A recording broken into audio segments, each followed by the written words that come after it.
Ассаламу алейкум достар, бүгін мен сіздерге өте дәмді, көтеріліп, дөп-дөңгелек болып, әдемі болып пісетін бауырсақтың жасалу әдісін көрсететін боламын. Ол үшін мен 400 грамм ұн алдым, көз мөлшеріменен тұз саламыз, 2 қасықты толтырмай тұз салдым, қаймақ қосамыз. Алдын ала аштықыны дайындап алған болатынмын. Аштықы қосамыз және жылы сүт құйып, жұмсақ қамыр илейтін боламыз. Қамырдың тез ашығанын қаласаңыз, 15-20 секундқа микроволновкаға салып алсаңыз болады, сонда қамыр тез көтерілетін болады. Міне қамырымыз дайын. Осы жерде ең маңызды нәрсе, ұнды көбірек себіңіз астыңғы жағына, себебі біз қазір қамырды дөңгелек пішіндерге келтірген кезде асты жабысып қалса, бауырсақтарымыз дөңгелек болып шықпай қалады.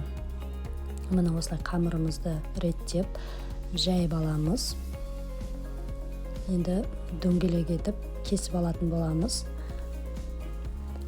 Қақпақ болсын, банка болсын, немесе арнайы сондай дөңгелек пішіндер болады ғой, кесетін. Сол нәрселерді пайдалансаңыздар болады. Мен банканы алдым. Осылай дөңгелек пішіндерге келтіріп, тағы да 15 минутқа бетін жауып, қамырдың демалып көтерілгенін күтеміз. Қызып тұрған табада пісіріп алатын боламыз. Майды бір қыздырғаннан кейін кішкене астын баяулатыңыздар, себебі бауырсақтың сырты пісіп, іші піспей қалуы мүмкін. Осылай пісіріп аламыз.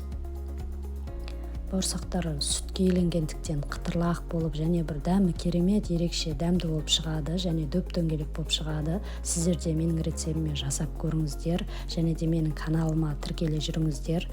Керемет рецепттер алдағы уақытта болады. Рахмет, ас болсын.